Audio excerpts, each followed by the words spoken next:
반갑습니다. 네, 제가 우리 김영 교수님께로부터 며칠 전에 또 이런 행사가 있으니까 와서 강의를 좀 해달라 그래서 이제 강의 준비를 했는데, 사실 뭐 여기 오신 분들에게는 제가 뭐 드릴 말씀이 없는 것 같아요. 다만 이제 오늘 행사를 지켜보면서 느낀 점은, 저도 신학교에서 배울 때 옛날 그리스의 철학자들 소크라테스나 플라톤, 아리스토텔레스 그런 내용들을 배웠어요. 제가 신학교에서 신학을 배우는데 왜 이 철학자들 사상을 배우나 늘 의문이 있었어요. 근데 그런 기초가 있을 때 신앙이 더욱더 깊어진다라는 것을 깨달았습니다. 이제 뭐 소크라테스가 남긴 행업 다 잘 아시고 있고, 저희들은 가톨릭 신학에서는 특히 플라톤과 아리스토텔레스의 영향을 많이 받았는데, 특히 플라톤 철학에서 저희들이 배운 가르침은 그분들이 이렇게 모여서 대화할 때 이런 자리를 대화의 자리, 대화는 한 주제를 가지고 얘기하고 있지 않고 뭐 이 얘기 저 얘기 나오지 않습니까? 그러면서 하나의 그 공통점을 찾아가는데, 그때 썼던 그 책 제목이 대체로 대화. 그래서 초기 교회 교부들도 책을 집필할 때 어떤 때 한 주제를 선택하지 않고 대화, 이런 제목을 두면서 많은 내용들을 다루었어요. 그런 것이 머리에 처음에 떠올랐고, 두 번째 제목은 우리 이 행사 끝나면 또 이제 떡도 먹고 음식도 나누게 될 텐데, 잔치상, 우리 특별히 음식 자리에 가면은 뭐 여러 가지 음식이 많습니다. 반찬도 많고. 근데 각각 선호하는 음식이 있겠죠. 이제 내가 조금 더 좋아하는 음식 많이 먹고, 또 절 좋아하면 안 먹고, 막 이런 의미에서 나누는 대화에서도 내가 공감하면 더 깊이 또 따라갈 수 있고, 또 덜 공감하면 안 따를 수 있겠죠. 우리가 나누는 그 대화도 음식과 비슷하다 해서 잔치, 방케트라든지 뭐 이런 제목을 또 지은 그것이 기억이 나고, 세 번째가 정원, 꽃밭입니다. 정원에서는 한 꽃만 있으면 그렇게 아름답지가 않겠죠. 많은 꽃이 있어야 돼요. 다양한 꽃, 또 조그만 꽃들도 있고, 다양성 안에서의 그 일치와 아름다움을 찾아라. 이런 내용들에서 옛날의 철학자들이 대화, 잔치 또는 뭐 꽃밭, 정원 이런 제목을 썼는데, 똑같이 초기 교회 교부들도 그런 제목을 썼습니다. 제가 오늘 또 우리 김영 교수님하고 선택한 그 제목은 민주공화국, 또 정의 공동체 정의, 그 다음에 뭐 사회, 그 다음에 시민의식, 뭐 이런 세 가지, 네 가지 단어였었는데, 뭐 이런 단어에 국한되지 않고 저희들 자리에서 이런 내용들을 우리가 한 번 더 생각하고, 또 현재 정치 책임을 맡고 있는 이 윤석열 검사, 이 사람들에게 어떤 가치를 또 자극을 주면서 변화를 도모할 수 있을까? 근데 사실 변화를 도모한다는 것은 불가능할 수가 있어요. 그러면 뭐 우리 젊은이들이 요새 외치는 것 같이 바꾸는 일밖에 없는데, 어떻게 바꿀까? 힘을 좀 덜 들이고 또 소모를 덜 하면서 효율적으로 바꿀 수 있는 방법이 뭘까? 이런 내용들을 함께 고민했으면 참 좋을 것 같습니다. 우선 첫 번째, 저는 더 탐사 시민학당 제목을 보면서 더 옆에 영어 정관사 THE를 썼어요. 더 탐사. 세종대왕께서 보시면은 이놈들아 이게 뭐냐 이렇게 야단치실 것 같아요. 그런데 그 더가 정관사, 영어의 정관사도 되지만 우리말로는 더 탐사해라, 연구해라, 찾아라, 뭐 이런 의미도 돼서 양의적인 의미가 있는 것 같습니다. 이제 그래서 더 탐사, 뭐 좋다 이렇게 제가 생각을 했고, 또 시민, 우리들이 뭐 시민이니까 우리 시대의 주인들입니다. 이제 학당이란 단어가 아까 우리 이제 화백 박지동 화백께서는 조금 학당이라는 단어에 의아해 하신 것 같아요. 근데 저는 너무 친근한 거예요. 왜냐하면 제가 용산구 원효로에서 자라고 컸는데 원효로 옆에 옛날 신학교가 있었어요. 프랑스 신부님들이 시작하던 신학교.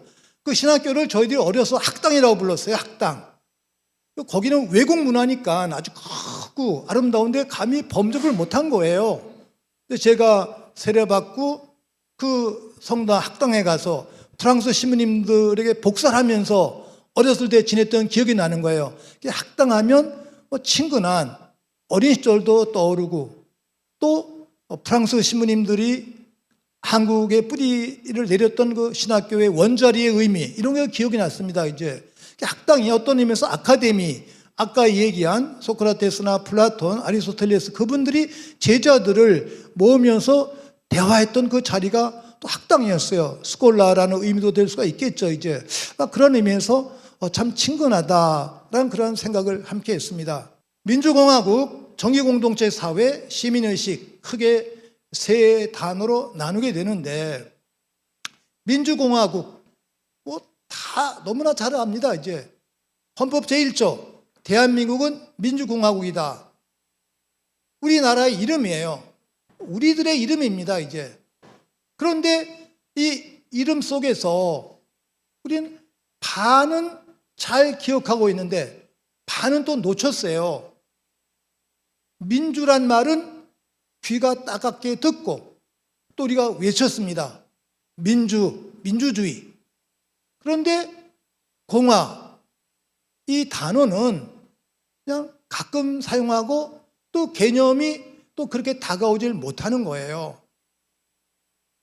저 스스로도 그랬고 또 많은 분들, 주변에 계신 분들하고 대화하면 그 실상이 그렇습니다. 이제 그러면 민주의 가치를 우리가 확인하듯 공화의 가치를 확인하고 깨달을 때 헌법 제1조의 의미를 잘 깨닫고 아름다운 공동체를 우리가 이룩할 수 있지 않을까 이런 생각을 제가 했습니다. 이제 그러면 이 민주공화국에 대한 물음은 결국 나는 누구인가 라는 그 질문과 상통합니다. 민주는 친숙한데 공화는 부르고 듣기는 했습니다만 조금 생소했어요. 민주는 잘 아시는 대로 데모크라시, 민이 통치하고 민이 지배하는 그러한 사회다. 민주는 1인 독재를 배척합니다. 민주주의를 이룩하기 위해서 숱한 역사 과정, 희생을 우리가 치렀죠. 여기에는 우리 그리스도교 공동체 가톨릭도 많은 한계와 잘못이 있었습니다. 이제 중세 변화기는 바로 교황의 1인 독재 체제를 깨는 거, 여기에 그 시민들과 또 이성 또 계몽주의 학자들의 노력이 있었어요. 이 부분을 가톨릭은 그 이후에 깊이 깨닫고 성찰하면서 역사와 함께 시민들과 함께하는 그 자리에 서 있고, 그 중에 현재 교황 프란치스코 교황이 대표적인 분이 되실 수가 있겠죠. 근데 프란치스코 교황도 외로우세요. 홀로 열심히 하시지 그 주변에 도와주시는 그 추기경들, 로마의 관료들은 저 교황 언제 돌아가시나 이러고 있어요. 저는 그 교회 현실을 지켜보면서 교회가 이러할진데 세상이 변하기는 얼마나 더 어려울까 이렇게 고민하면서 기도하고 있습니다. 이제 그런데 이 민주주의는 다수를 중심에서 이루어지는데 다수를 중요시할 때 놓칠 수 있는 부분은 소수를 놓칠 수가 있다는 거예요. 그래서 요새 민주주의 제도에 대한 큰 성찰은 그 놓친 소수에 대한 배려를 해야 된다. 그래서 선거 제도를 바꾸고 또 다당제를 실현해야 된다. 이런 내용들을 하고 선거 제도에서 이른바 승자 독식, 아시는 대로 윤석열 이분도 0.73% 이겼어요. 이재명 후보에게 0.73%, 1%도 안 되는 그 숫자로 승리한 그 사람이 막 100% 힘 또는 120%, 200% 힘을 가지고 무리하게 정치를 잘하고 있다는 것이죠. 이게 민주주의지만 거기 또 맹점과 허점이 있을 수 있구나. 이걸 학자들이 깨닫고 지적을 하고 있습니다. 그래서 선거제도에서 승자 독식이라는 이 부분을 좀 제거할 필요가 있다. 그 다음에 사표를 방지해야 된다. 적은 숫자가 지지했다 하더라도 그 적은 숫자의 그 뜻을 정치에 반영하도록 해야 된다. 이런 내용들이 이른바 스위스라든지 또 네덜란드, 북유럽 선거제도의 다당제를 지향하는 이러한 식의 의미를 소수학자들이 주장하고 있는데, 스위스는 이른바 직접민주주의, 국회의원들뿐만이 아니라 시민들이 뭐 10,000명, 20,000명, 30,000명이 모이면은 우리가 법안을 요구를 할 수가 있다. 이런 제도가 법으로 되어 있어요. 그런데 우리는 그게 되어 있지는 않습니다. 이제 이런 내용들을 우리가 깨닫고 시작해야 되겠죠. 국회의원 우리가 호소한다든지 뭐 지방자치단장들 하는 그런 것이 완전하게 보장이 아직 안 돼 있고, 또 그 수치도 너무너무 높은 거예요. 이걸 좀 낮게 하면서 시민들이 정치에 직접 참여할 수 있는 그러한 제도를 찾아가자, 그러한 노력도 있습니다. 이제 선거제도 개혁, 지금 윤 대통령이 얘기해서 국회의장도 함께하고 있는데 이거는 나눠먹기식이거든요. 많은 분들이 이게 3, 4월에 그게 안 될 것 같다, 근원적인 개혁을 해야 되는데 그냥 임기응변으로만 하는 거예요. 정직하지 못한 선거제도 개혁, 우리가 좀 지적하고 꾸짖을 필요가 있다는 것이죠. 지난번 선거에서도 이른바 사이비 정당, 이게 편법인데 위성정당이 나왔잖아요. 근데 저쪽에서 그렇게 비겁한 일을 하니까 이쪽에서도 안 할 수가 없는 거예요.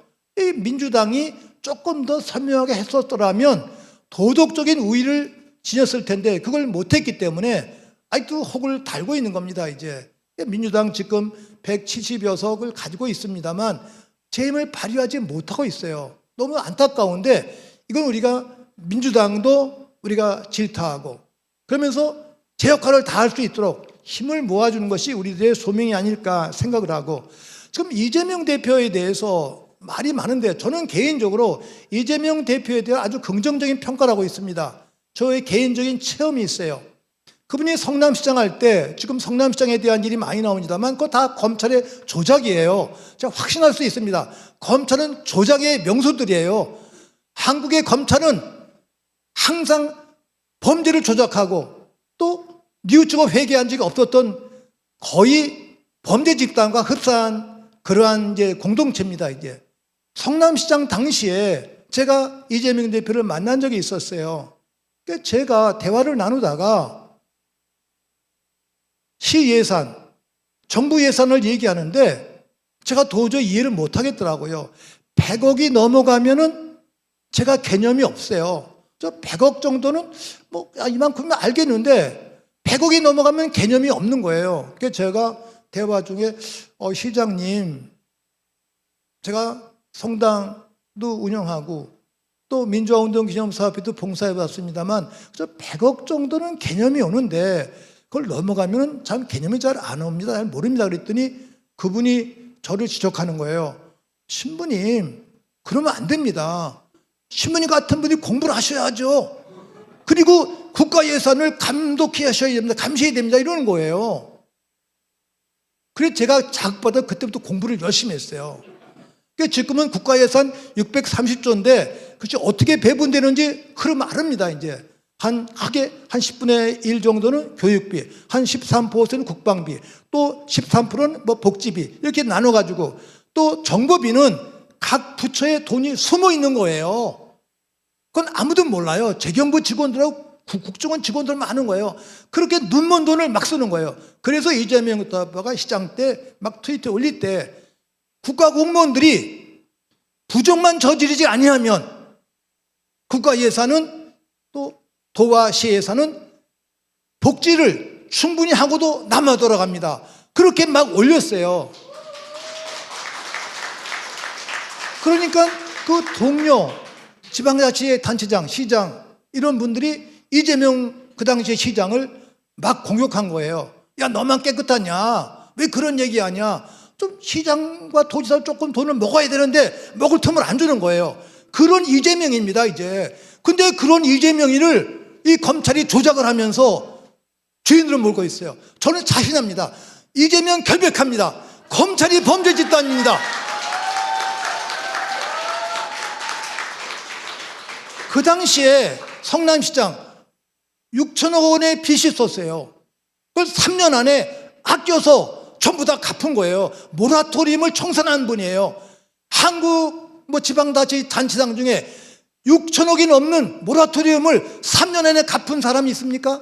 그래서 분당에 있는 그 시민들도, 분당 주민들도 그 다음 선거에서 다시 이재명을 시장으로 뽑아준 거예요. 근데 그런 이재명을 이 사람들이 먼지털이 하는 식으로 지금 조사하고 있어요. 그렇게 조사에 100분의 1만 해보세요. 윤석열 또 김건희 그보다 10배 100배의 죄인입니다, 이제.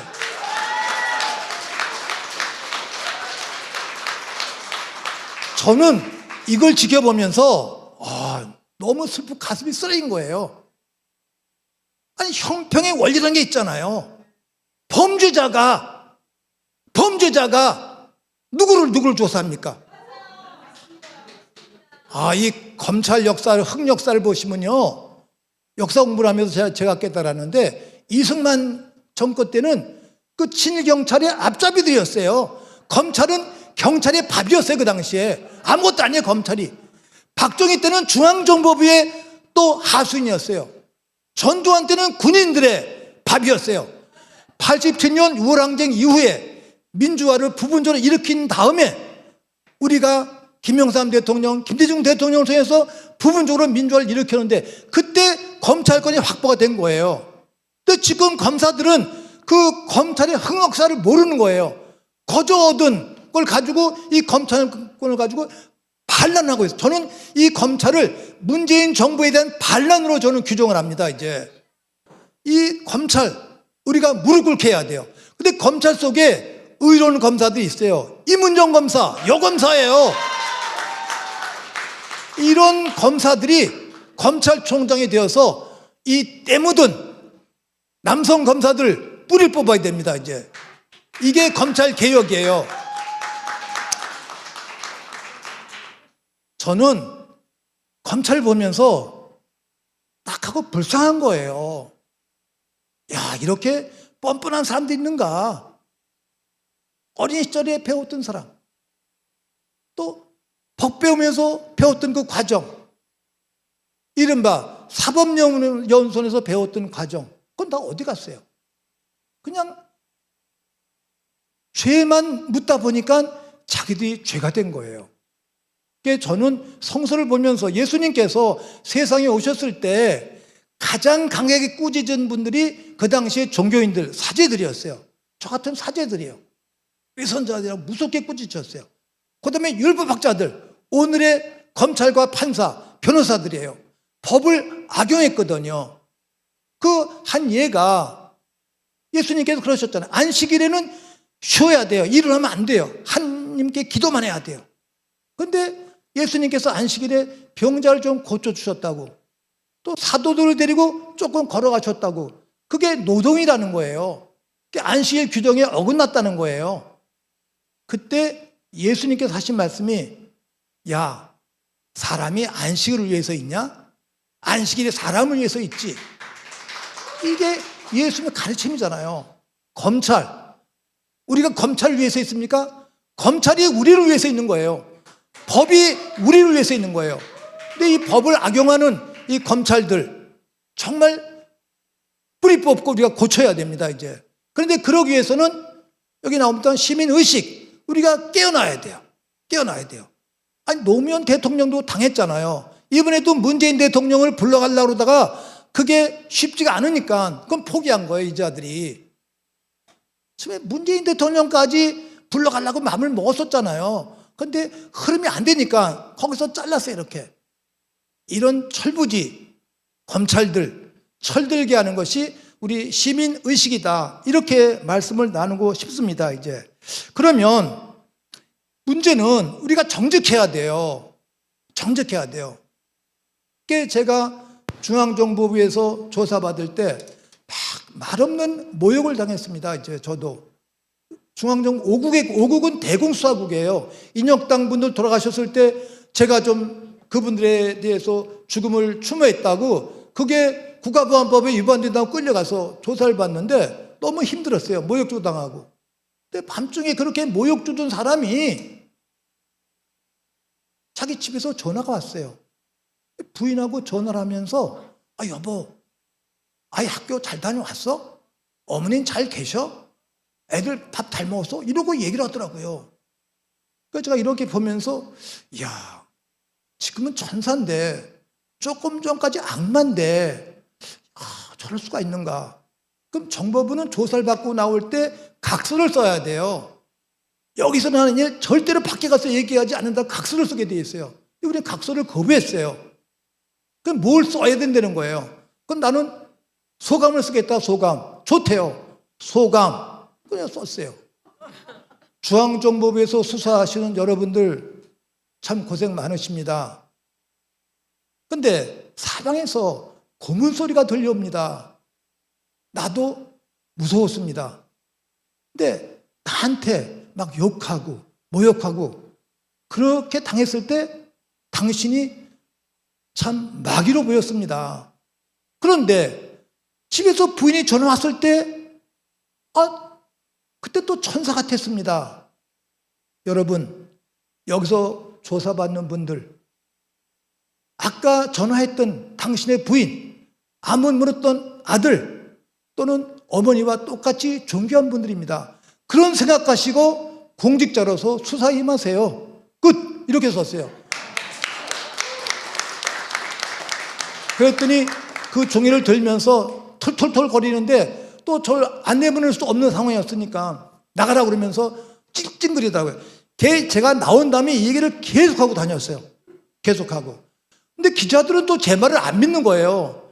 저놈이 무지무지하게 당하고 나서는 엉뚱한 얘기한다 하고 또 제 말을 안 믿어요. 그 당시에는 제가 고문을 안 받았다고 그랬어요. 저는 그때 물리적인 고문 안 당했어요. 욕은 먹었지만. 근데 기자들이 하도 당하니까 저 사람도 바른 말을 못하는구나. 불신 사회였기 때문에 그게 박정희가 만드는 불신 사회가 됐겠죠. 이제 그 하나씩 우리가 정리해 가야 되는데 정리해가는 이 과정 속에서 윤석열 대통령이 된 다음에 다시 박정희의 망령을 불러오고 전두환의 망령을 불러오고 이승만의 망령을 불러오고 있습니다. 그게 우리가 부족해서 그랬던 것이죠. 이제 성서에도 그런 얘기가 있어요.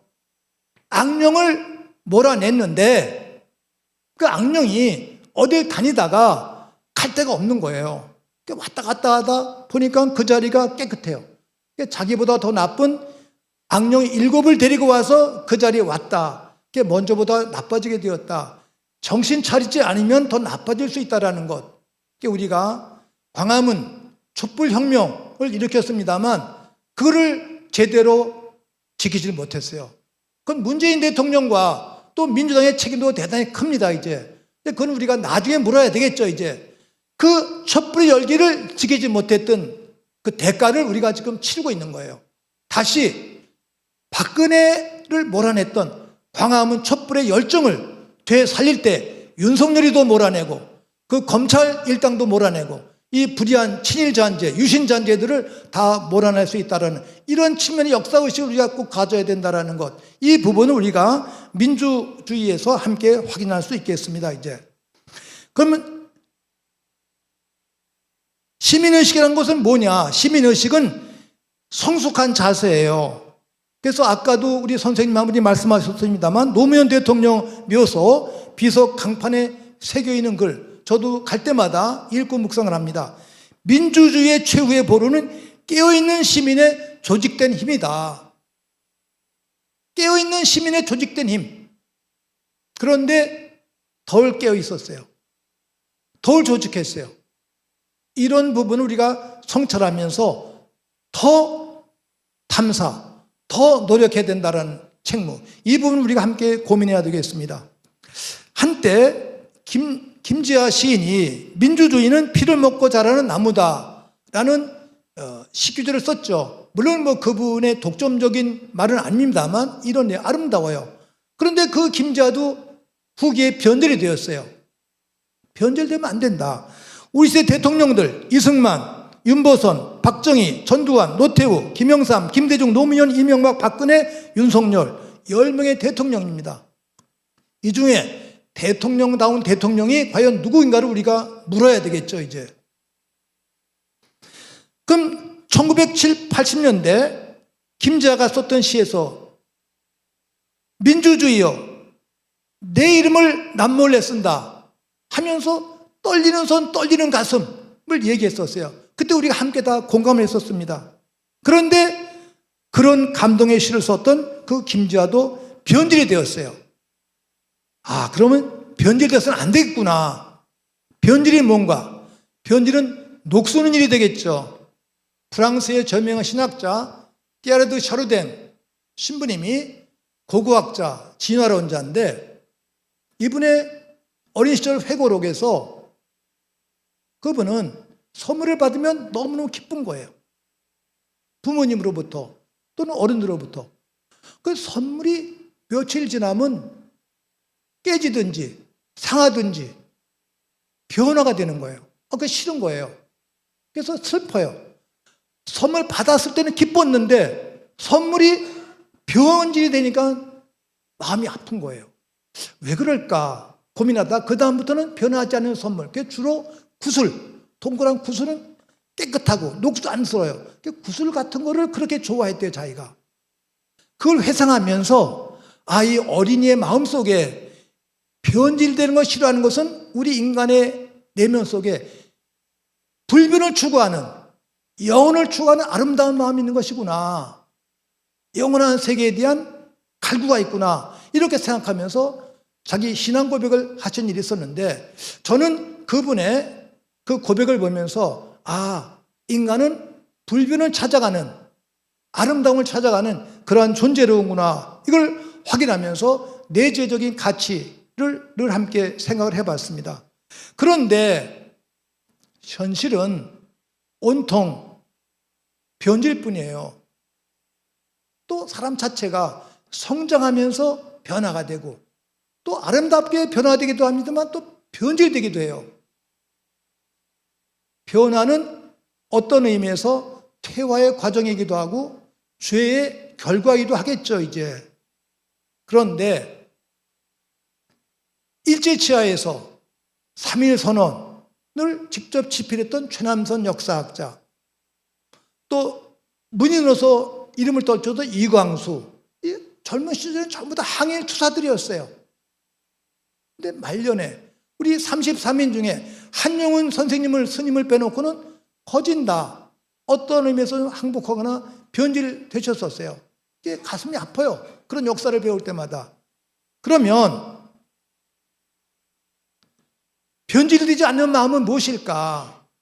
청년의 마음, 순수한 마음을 항상 지닌 것이 가장 아름답다는 것이죠.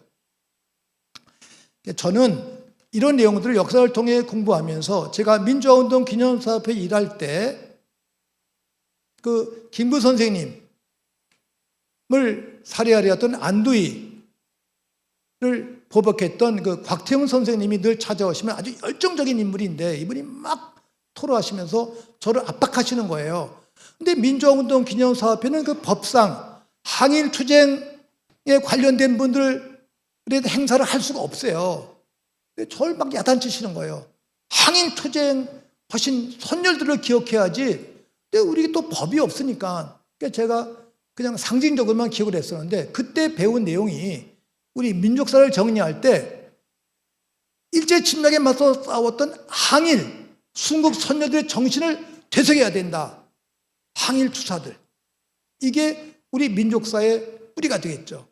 두 번째는 이승만을 비롯한 독재와 싸웠던 반민주, 독재, 반독재 운동의 선구자들, 민주주의 운동, 이것이 두 번째 물줄기. 세 번째는 분단 속에서 남북의 일치와 화해, 통일을 쟁하는 통일운동가들의 삶. 이 새 물줄기가 우리나라의 역사를 바로잡는 바로 기둥이구나. 항일투쟁,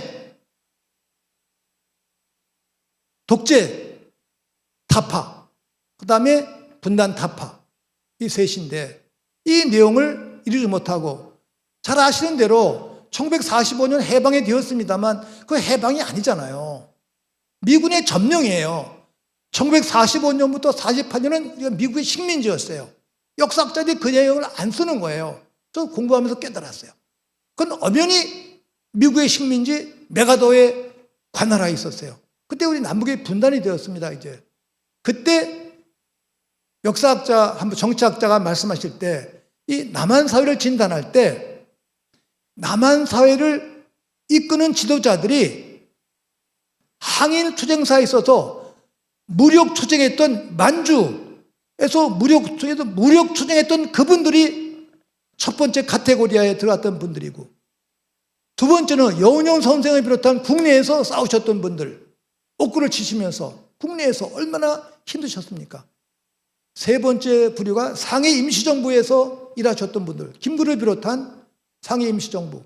네 번째가 하와이나 미국 쿠바 등지에서 했던 이승만을 비롯한 또 외국에서의 항일 운동가들. 이 네 부류가 있는데 첫 번째, 두 번째가 주류가 돼야 되는데 불행하게도 이 남한사회 첫 번째, 두 번째가 배척된 다음에 상해 임시정부파와 이승만파가 남한의 주도권을 잡았다는 거예요.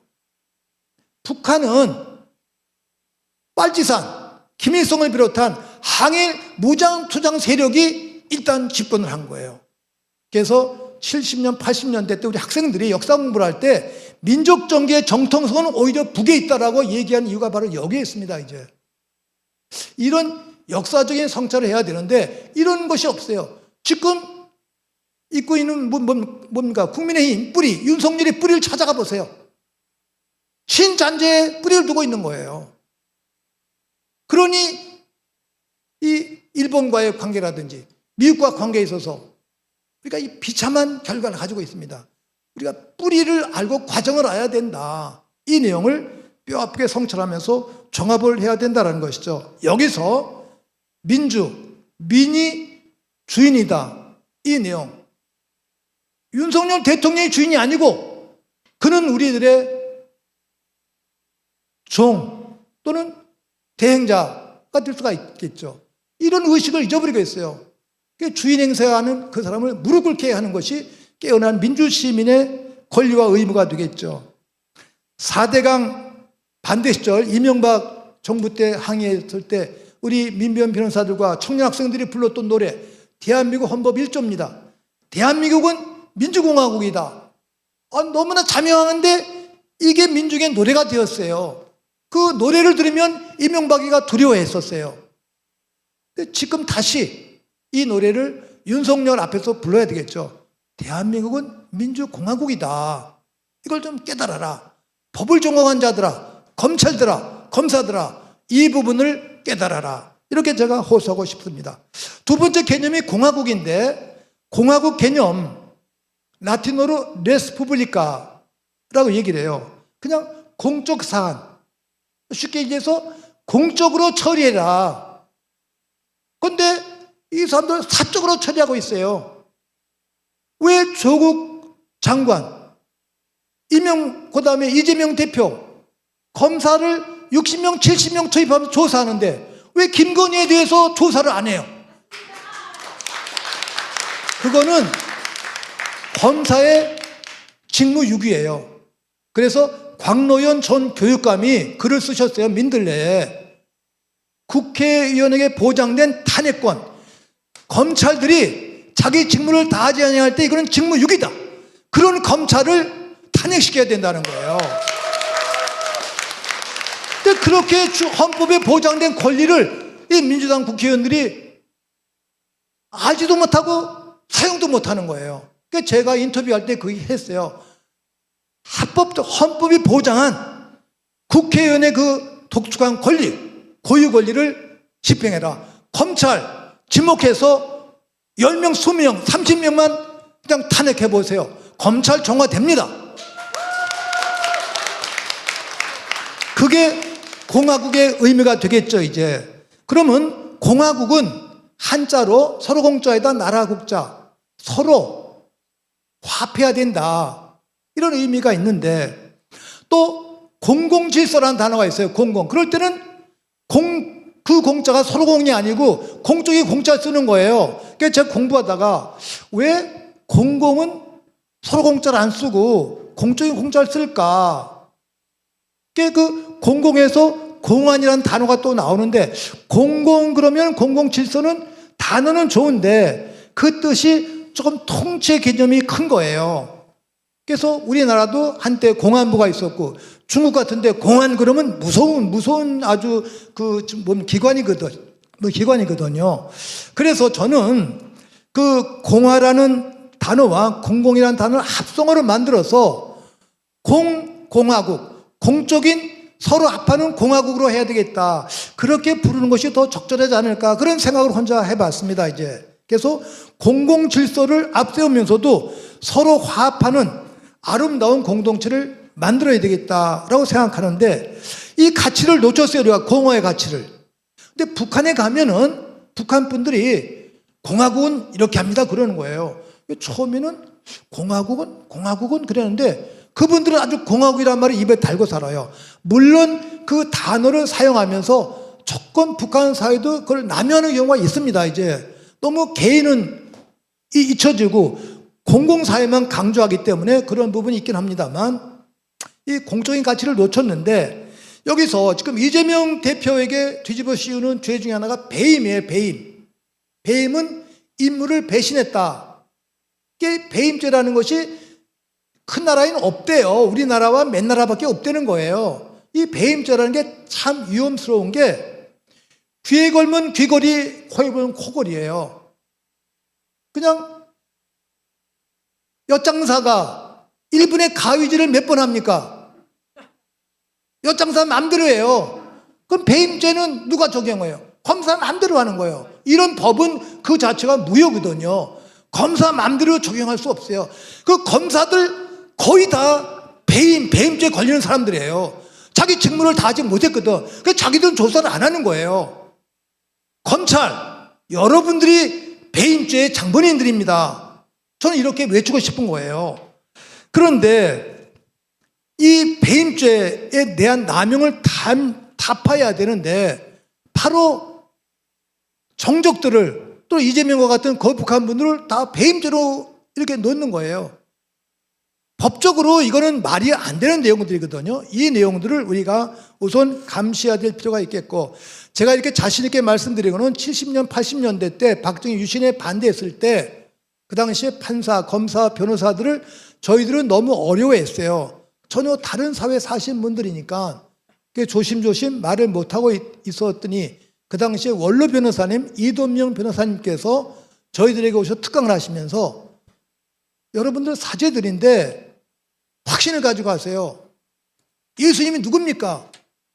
예수님이 세상에 오셔서 사제들과 율법 박사들을 질타하신 분입니다. 한국의 사법부, 검찰들 뭐예요? 독재 정권의 시녀예요. 아무것도 한 거 없어요. 여러분들 성서 이름으로 막 이렇게 규탄하세요. 이러는 거예요. 그래서 제가 이동면 변호사님의 강의를 듣고 우리 사제들이 용기를 얻었어요. 아, 한국의 법조인들, 사법부, 검찰은 말할 것도 없고 변호사들도 권력의 시녀들이었구나. 그렇게 우리가 꾸짖어야 된다는 거. 지금이 바로 꾸짖어야 할 그때라고 생각하는 것이죠, 이제. 그럼 공화국이라는 것은 공동체성이 항상 앞선다는 의미가 있습니다, 이제. 여기서 중요한 거는 우리 가톨릭의 설명에서 인간이 제일 존엄하다. 인간이 핵심이다. 그래서 왜 한때 우리 문재인 대통령의 그 정치 구호 중에 사람 우선이다라는 말을 들어보셨을 거예요. 그게 가톨릭 구호에서 나온 겁니다. 사람이 우선한다. 인간 우선성이에요. 그런데 참 아름다운 구호인데 그것이 너무 강조되다 보면 개인주의가 되어버리는 거예요. 그래서 그 내용을 우리가 보조성의 원리다. 모든 원리는 인간에게 보조적인 역할을 하는 것이다. 근데 인간이 우선하다는 보조성의 원리가 우선하다 보면 개인주의가 팽배하게 된다는 것이죠. 우리 시대 너무 개인주의가 팽배한 거예요. 그러면 그걸 보완할 수 있는 게 뭐냐? 공동체 원리, 연대성의 원리예요. 나 같은 개인이 또 있어요. 여럿이에요. 그럼 상대방을 우리가 봐야 된다. 배려해야 된다. 상대방과 대화해야 된다. 똑같은 내가 또 있다. 그래서 연대성의 원리를 우리가 함께 생각해야 된다. 이게 이제 법의 의미가 되겠죠, 이제. 그래서 이 개인의 권리, 보조성의 원리와 공동체 원리, 연대성의 원리가 서로 항상 보완하면서 긴장관계에 있습니다. 어느 한쪽이 커지면 안 돼요. 그 둘이 개인과 공동체 관계, 유대관계, 균형관계인데 이 부분을 제대로 잘 이용해야 되는데 한때 우리 가톨릭 교회도 그렇게 이용을 못했어요. 가톨릭 교회를 지배했던 분들이 대체로 교회법을 운영하셨던 분들이었어요. 그러니까 법이 우선하면 그 교회는 퇴행한다. 그러니까 1960년대 이전까지 교회법 한 분들이 다 교회를 지배했어요. 그게 퇴행했어요.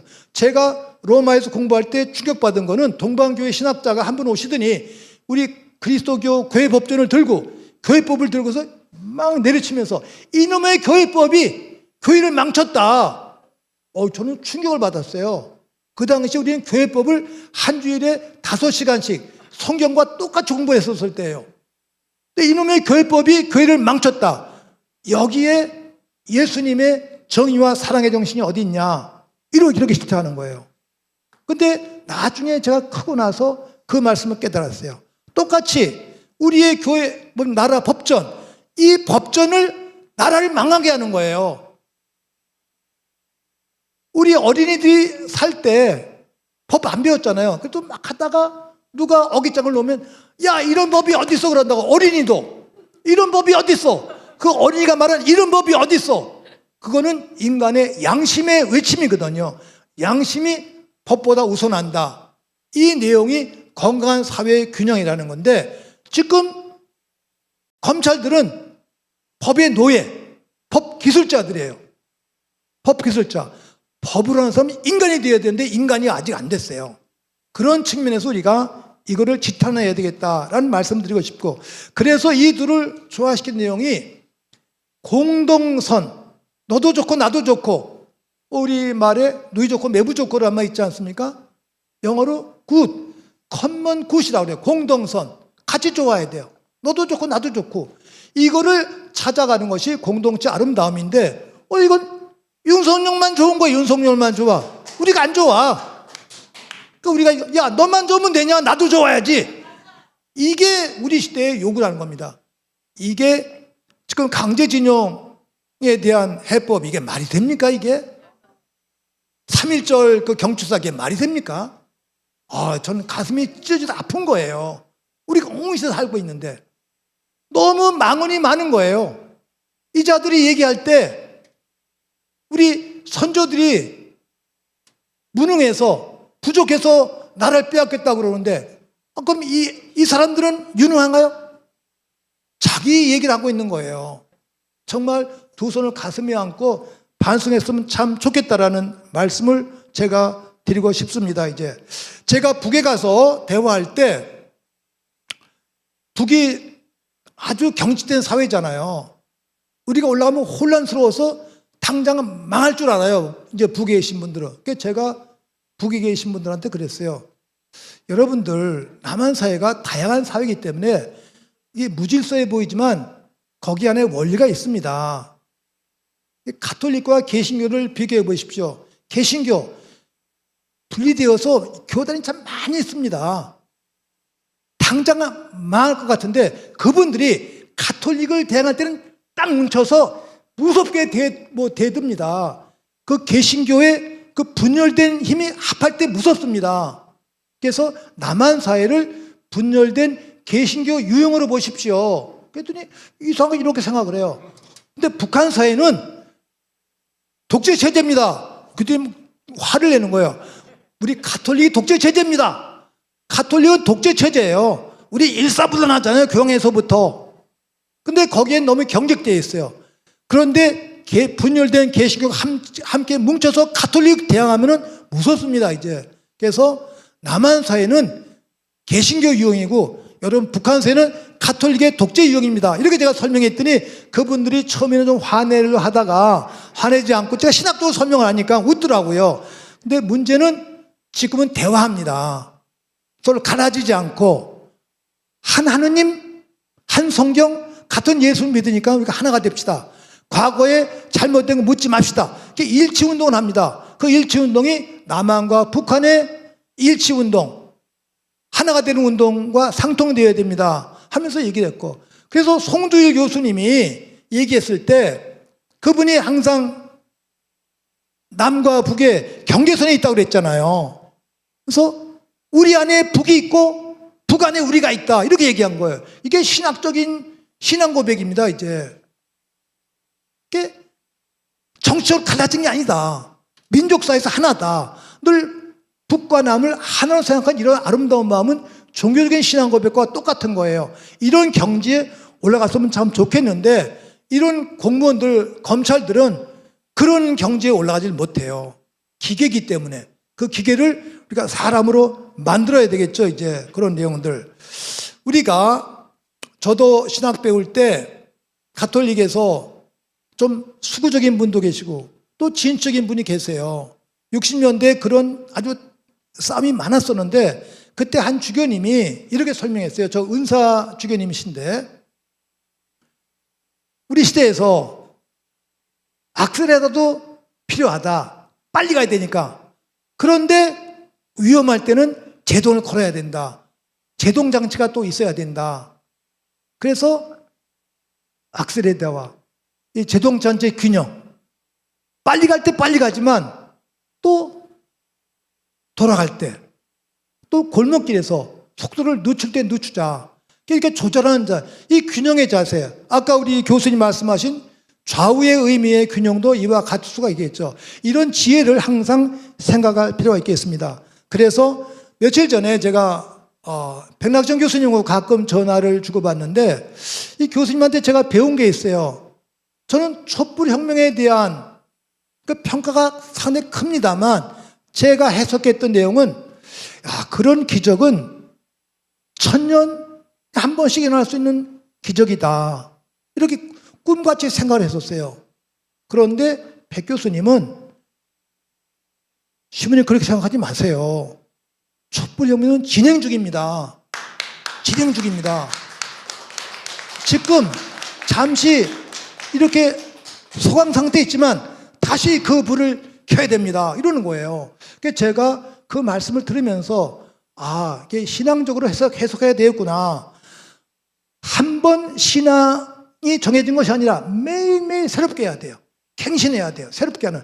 이게 광화문의 그 촛불, 2016년 17년의 그 촛불을 다시 켤 수 있는, 재생할 수 있는 그 내용이 바로 깨어있는 시민의 시대적 책무가 아닐까 이런 생각하면서 묵상을 했습니다. 이제 두 번째 주제 정의공동체. 이제 앞으로 짧게만 말씀만 드리겠습니다. 이제 정의공동체와 사회인데 사회란 말을 제가 좀 피한 이유는 독일어 단어에서 공동체는 끈끈한 인간과의 관계고 사회는 조그만 차가운 어떤 법적 관계랄까 냉랭한 관계를 이야기하기 때문에 우리 신학에서는 주로 공동체라는 단어를 씁니다. 그러나 일반 사회에서는 사회라는 단어를 쓰게 되어 있죠. 그래서 커뮤니티 소사이어티 이 두 단어의 차이점을 우리가 늘 염두에 둘 필요가 있겠죠. 이제 첫 번째 개념은 정의의 개념이 대단히 큰데 정의는 어떤 의미에서 사랑보다 더 큰 거예요.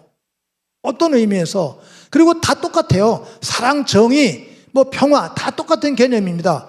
그건 하느님의 이름을 부를 때 여러 가지 이름이 많아요. 그걸 우리가 속성이라고 속성. 근데 이슬람교에서 하느님을 부를 때 이름을 부를 때마다 그냥 알라신 부를 때마다 와 우리가 환성을 올려요. 하느님의 이름이 99가지예요.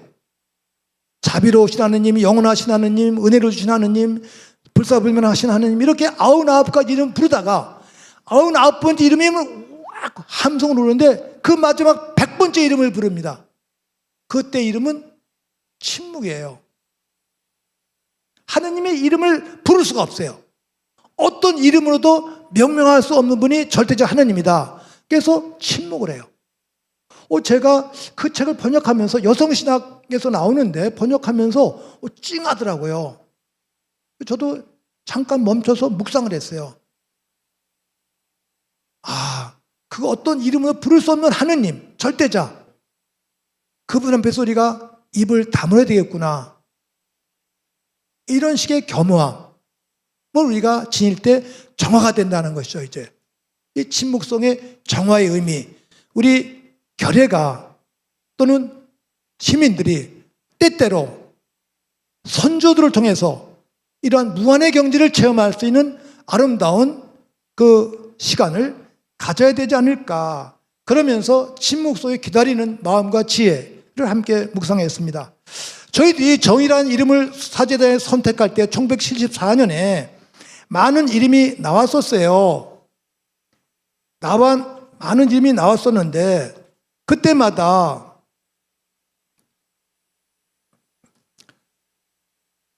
어떤 그 선교사 신부님이 저를 부르시더니 저스티스, 유스티시아, 정의를 택하는 게 좋겠다. 정의가 하느님의 많은 이름 중에 가장 대표적이다. 정의의 개념 속에 모든 것이 포함될 수 있다는 거예요. 그래서 제가 사회 보시는 박상래 신부님, 우리 선배 신부님께 말씀드렸어요. 그분도 성서학자시니까 신부님, 유스티시아, 저스티스, 정의가 하느님 속성의 대표입니다. 이걸 택하면 좋겠습니다. 그래서 저희 합의해서 정의구현 사제단 이름을 선택을 했습니다. 이제 그런 내용들.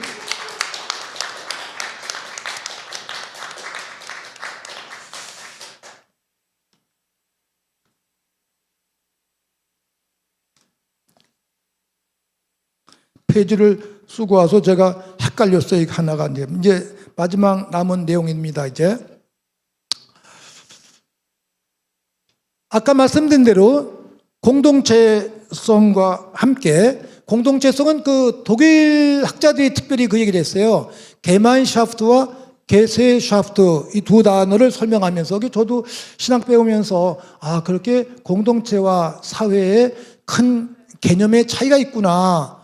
저희들이 성당에서 사용할 때는 공동체라는 단어를 주로 사용하고 있고, 이런 현실 사회에서는 사회라는 단어를 사용하고 있는데, 사회라는 단어는 조금 삭막한 관계랄까, 법적인 관계랄까, 이런 기계적인 관계의 의미가 되어 있고, 공동체는 가족적인 의미, 끈끈한 관계가 될 수가 있겠죠. 이제 교회 공동체라고 늘 얘기하고 있죠. 이제 그런 내용들 염두에 두시면 좀 좋을 것 같아요. 그런데 아까 좀 말씀드린 바와 같이 이 아름다운 공동체를 이루기 위해서는 함께 좋아하는 그 자세가 중요한데, 그럴 때 양보가 있어야 돼. 양보. 근데 저는 우리 이른바 그 진취적인 우리 모임 속에서 87년 이후에 많은 시민단체가 생겼는데 각자 다양하고 아름다워요. 근데 이거를 묶어내는 끈이 있어야 되는데 이게 좀 부족한 걸 느꼈어요. 이번에도 제가 3.1 선언 때 검찰 독재 타파와 또 시민의식, 또 노동자들을 위한 모임, 전쟁 위기 타파, 그 시민연대의식을 만들 때 호소했는데, 여기 우리 김민우 목사님 계십니다만, 김민우 목사님께서 하시는 이 모임이 가장 앞서가는 그러한 단체인 것 같아요.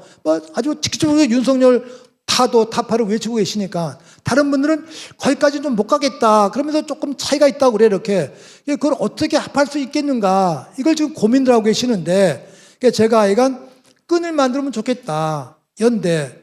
사실 보면은 저는 늘 꿈이 이 친일잔재의 그 당들, 자유당서부터 공화당, 전두환당, 또 지금 이르까지 국민의 이런 당을 먼저 타파시켰어야 되는데, 그리고 나서 민주당이 보수당이 되고, 민주당 사실 보수당이 진보당 아니에요, 그게. 근데 우리는 민주당을 조금 진보당이라고 그러잖아요. 그게 보수당이 되고, 지금 다른 당이 진보당이 되면 좋겠는데, 그게 안 되는 거예요. 이루기도 전에 우리가 분열이 된 거예요. 지난번에 이임진 때 그 명창하고 대화할 때, 이번에 지난 선거에서 우리가 윤석열 후보를 이긴 겁니다. 심상정 대표가 받은 표를 합하면 이긴 겁니다. 이렇게 해석을 하시길래 제가 그거 죽은 자식 불알 만지는 거예요. 뭐 그렇게 해석을 해요. 그거 진 건데 분열됐으면 진 거예요. 그걸 어떻게 합해요? 이러고 제가 대답을 드렸거든요. 그런 의미에서 우리 건 김민우 목사님의 책무실 것 같아요. 정말 우리 합해야 돼. 먼저 너무너무 우리가 갈라진 거예요. 조그만 차이 때문에 먼저. 근데 더 아쉬운 거는 일제와 맞서 싸울 때, 독립운동할 때도 우리가 그렇게 갈라졌었어요. 이 분열의 요소가 뭘까? 신학에서는 그걸 원죄의 결과라고 그래요. 인간은 이기심과 탐욕이 있다. 그래서 양보하고 우선 때를 기다리면서 먼저 불의를 답하고 나서 그 다음에 우리의 진영을 이루어야 되는데 그것도 이루기 전에 하니까 이게 번번이 실패라는 거예요. 이런 내용들이 대단히 아쉬운데 이 부분 우리가 함께 고민했으면 참 좋겠습니다. 이런 내용들이 깨어있는 시민의식이 아닐까 생각하면서 시민의식, 요새는 국민이라는 단어를 잘 안 쓰잖아요. 일제시대 때 단어라고 그래서 저도 쓸 때 좀 헷갈리는데 그랬더니 인민이라는 단어를 써라. 인민. 근데 또 북한에서 그 용어를 가져갔으니까 요새 인민이라는 단어를 못 쓰는데 학자들은 씁니다. 이제 그러니까 지금 인민이라는 단어가 가장 적합한 표현이라는 것이죠. 이제 인민이라는 단어 우리는 쓰면 참 좋을 것 같아요. 시민과 인민이 중심이 되는 그러한 의미인데 그럼 의식이 뭐냐? 의식은 양심적으로 사는 게 의식이에요. 그래서 양심을 콘시엔시아, 라틴어로 콘시엔시아 단어를 보면은 잘 아는 거예요. 지식과 함께 있는. 지식이 있어야지 깨어있지 않습니까? 그러면 의식은 뭐냐? 깨어있는 삶, 지식이 있는 삶이 바로 의식이에요. 그럼 시민의식이라는 것은 깨어있는 양심을 가져야 된다. 양심적인 사람이 되어야 된다. 이런 의미가 되겠죠, 이제.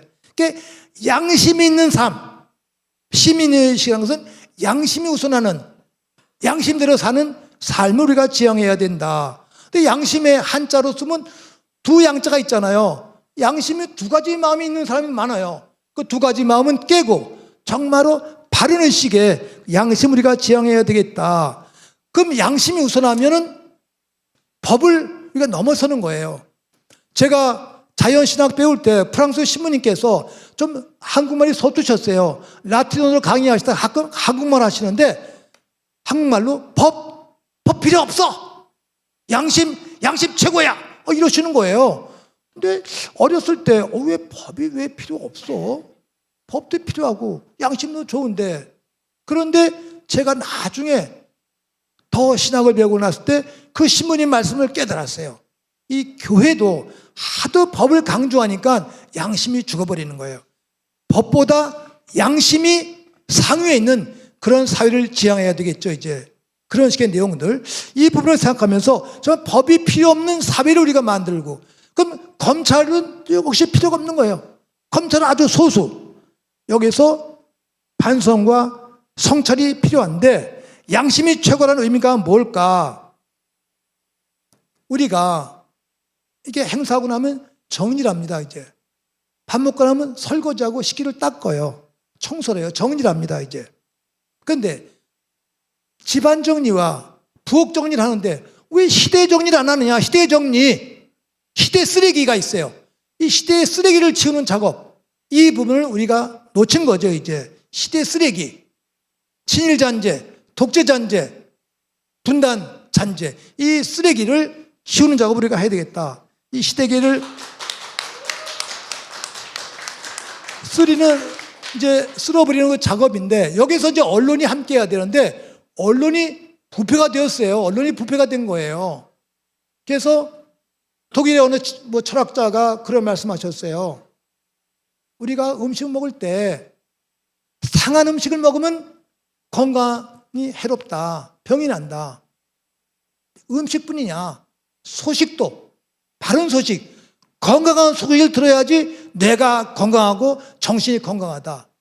근데 거짓말, 썩은 말, 부패한 말을 들으면 이 뇌가 썩는다. 이 조중동, 거짓 부패한 언어 때문에 우리 국민의 뇌가 썩고 있는 거예요. 이 부분을 철학적인 의미에서 우리가 건강한 정직한 소식을 통해서 우리 뇌를 맑게 해야 된다.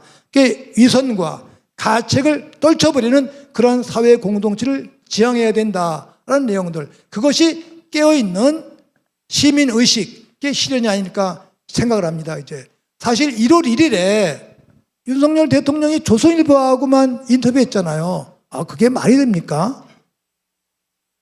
그건 자기도 속이고 국민도 속이고 역사를 속이는 거거든요. 그래서 제가 3.1 혁명 당시에 탑골공원에서 말씀을 드렸습니다. 이제 그 직전에 윤석열 대통령 법대 학생 시절에 은사였던 그 상법학자, 제가 민법 교수로 잘못 알았어요. 상법 교수였던 양승우 교수님께 전화를 드렸어요. 교수님, 제자인 우리 윤석열 그 당시 법대생한테 하시고 싶은 말씀 좀 해주세요. 그랬더니 좀 생각하시다가 야, 좀 정직하게 살면 좋겠다. 학생 시절에 지녔던 그 마음, 법 연수원 시절에 지냈던 그러한 마음, 정직하게, 제발 정직하게 살고 자기가 한 말 꼭 지키면 좋겠다, 이렇게 당부한 거예요. 그래서 저도 윤석열 그 대통령한테 호소하고 싶은 건, 그분 제가 평검사 때 만났어요. 삼성 조사할 때 그땐 제가 100% 지지했어요. 그런데 지나고 보니까 이게 그분의 위장술이었어요. 위장술. 우리가 속았어요. 또 우리의 잘못이죠. 그 아담과 하와가 지은 죄, 그 아담과 하와는 속았어요. 속은 것도 죄가 큽니다. 원죄예요. 우리의 잘못이에요. 근데 속인 놈의 잘못, 사탄의 잘못이 더 큰 거예요. 그게 조중동이고 윤석열 대통령과 같은 그러한 부류가 바로 속인 자의 후예가 되겠죠. 이제 이게 속인 자를 타파해야 된다는 그러한 소명 함께 확인하면서 우리 함께 오신 모든 분들 영혼과 건강을 또 우리가 기원하고 남북의 일치와 화합, 평화를 지향하면서 또 유튜브로 듣고 계시는 모든 분들 영혼과 건강을 기원합니다. 고맙습니다.